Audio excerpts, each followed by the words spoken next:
Hai teman-teman, selamat datang di channel artikel YouTube. Channel pertama cerita Kenshin.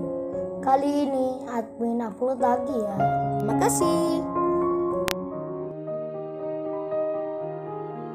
Kisah pemuda kaya, anak bos besar, pemilik 73 perusahaan, yang menjadi cleaning service.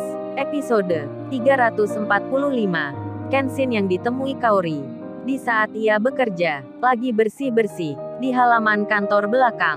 Kejadian itu pun membuat Kalia sang direktur wanita, yang diajak Kaori bersamanya, menjadi terkejut seketika. Ia sampai tak percaya dibuatnya akan apa yang dilihatnya.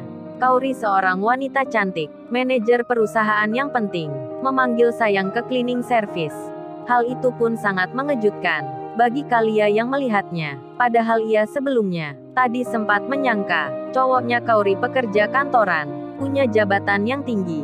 Namun saat ini sangat berbeda sekali dengan apa yang dilihatnya. Ternyata cowoknya Kaori seorang cleaning service. Namun setelah mengetahui hal itu, Kalia pun kini mengerti. Ia jadi memahami, di balik pekerjaannya yang biasa, yang tak ada jabatannya, ternyata laki-laki itu, yang bersama Kaori ini, anaknya seorang pengusaha, yang sangat terkenal. Kalia pun terpesona, merasa takjub jadinya. Ini pertama kalinya, ia melihat sendiri, dijumpai seperti ini, anaknya orang kaya, yang bekerja cleaning service.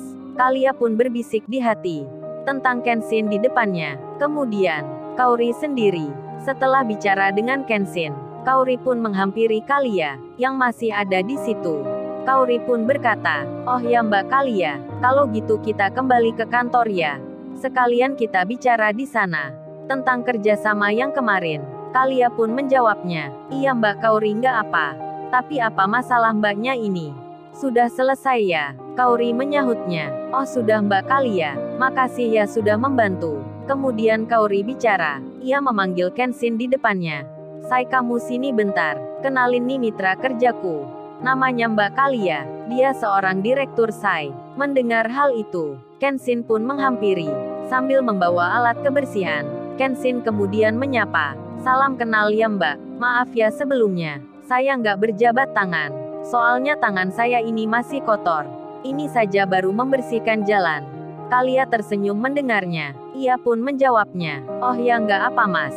Salam kenal juga ya. Saya senang sekali bertemu Mas Kenshin ini." Kemudian Kaori bilang, "Sai, kalau gitu, aku balik ke kantor ya. Entar makan siangnya, aku tunggu di sana." Kenshin pun bicara, "Iya Kaori, entar aku hampiri." Kaori pun berkata lagi, "Oh ya Sai, ini handphoneku kamu bawa aja. Entar hubungi aku lewat ini. Kamu kan nggak pegang handphone." Kaori memberikan handphone Apple-nya. Handphone yang kedua, Kenshin mau tak mau, ia pun menerimanya. Kemudian Kaori berjalan menuju kantornya sendiri. Semenjak itu, permasalahan foto pun tak ada lagi. Salah paham di antara mereka telah selesai. Kenshin dan Kaori saling mengerti.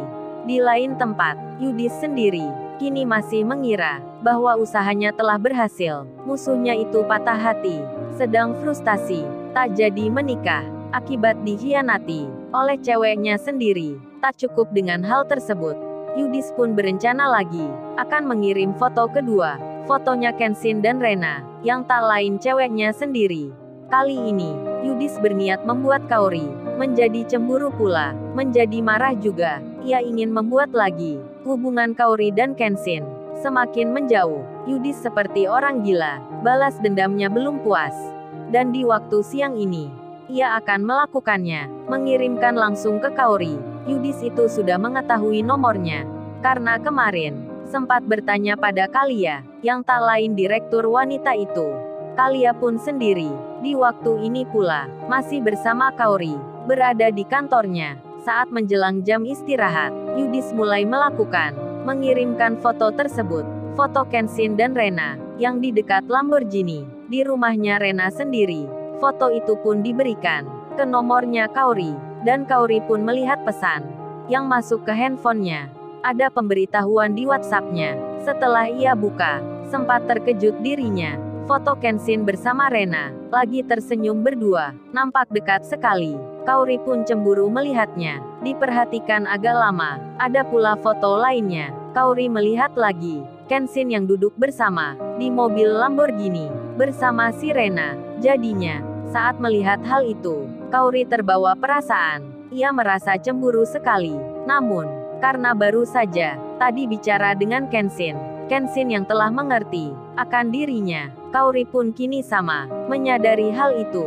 Ia tak jadi cemburu, apalagi merasa curiga bahwa Kenshin mendua. Malah ia kini bertanya tentang siapa pengirim ini. Kaori pun mengira jangan-jangan orang ini adalah orang yang sama yang mengirim fotonya ke Kenshin. Tak menunggu lama, Kaori pun bercerita, memberitahukan pada Kalia. Kaori itu bicara, "Mbak Kalia, coba ini lihat. Ada yang mengirim foto ini ke nomorku.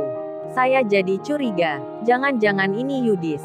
Kalia pun melihatnya, terkejut dirinya, saat melihat si Rena, wanita yang juga dikenalnya, lagi foto berdua, bersama cowoknya Kaori. Dan Kalia pun bilang, "Loh, ini kan Mbak Rena, dia kan punya perusahaan. Kok bisa kenal sama Mas Kenshin ya?" Mbak Rena kan sejak lama sudah jalan sama Yudis, menjadi ceweknya. Dan Kalia pun menjawab, "Oh ya Mbak Kaori, sepertinya ini benar. Saya yakin sekali, yang mengirim foto ini adalah Yudis.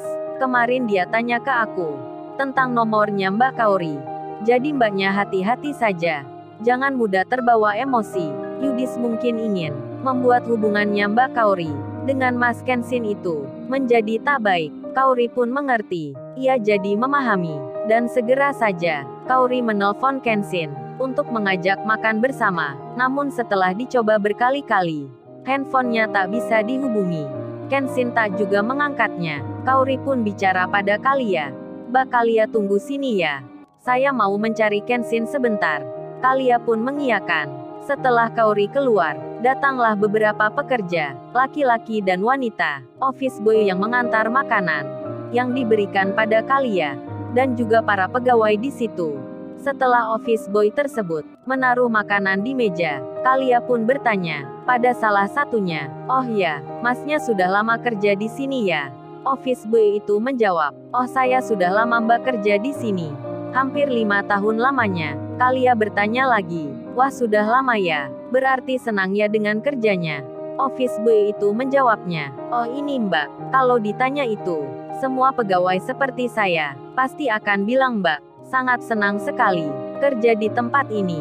Baik itu office boy, cleaning service, maupun pekerja biasa lainnya, akan menjawab hal yang sama. Mereka akan bilang senang sekali, karena kami di sini sangat dihormati, diperlakukan dengan baik. Bahkan saya berani bilang, inilah surganya bagi cleaning service maupun office boy seperti kita." Kalia pun bicara, "Waduh, sampai gitu ya Mas. Sangat istimewa sekali. Emangnya ada apa gerangan? Kok kerja di sini lebih baik dari tempat yang lain?" Office boy itu menjawab, "Ya itu Mbak, semenjak datangnya tuan muda yang kerja cleaning service di tempat kami, semuanya berubah. Baik peraturannya, sikap pegawai kantornya, semua sudah berganti. Termasuk Mbak Kaori, yang dulu jahat pada kami.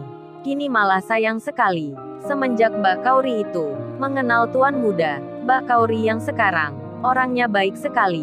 Hahaha. Office boy itu tertawa. Begitu pula teman-temannya. Lalu ia melanjutkan bicara, "Tak hanya Mbak Kaori Mbak, pegawai lain pun juga sama.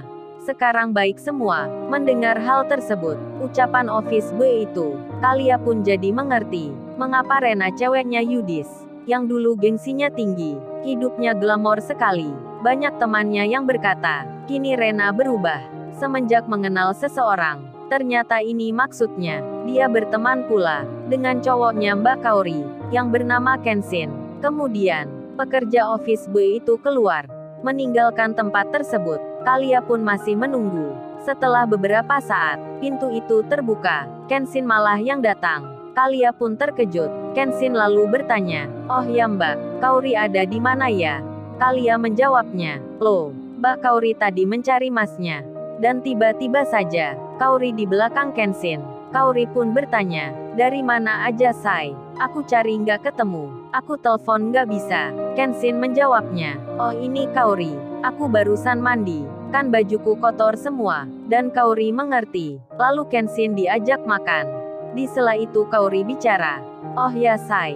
Habis gini kan malam tahun baru ya. Kita enaknya di mana nih? Kenshin menjawabnya. Nggak tahu, Kaori. Aku kan jarang merayakan itu. Kaori lalu bilang. Kalau di rumahku lagi gimana? Kita masak-masak di situ. Sekalian ajak Mas Iwan dan Mbak Ririn. Kan asyik, Sai. Entar ramai pula. Kaori pun juga bicara. Mbak Kalia ikut juga ya? Nggak apa, ke rumahku aja. Namun Kalia menjawabnya. Terima kasih Mbak Kaori. Tapi malam pergantian tahun ini, hotel tempat saya lagi ramai. Sudah banyak yang pesan. Ada banyak hiburan pula. Jadi sibuk bekerja. Kalia pun tersenyum. Kaori pun mengerti.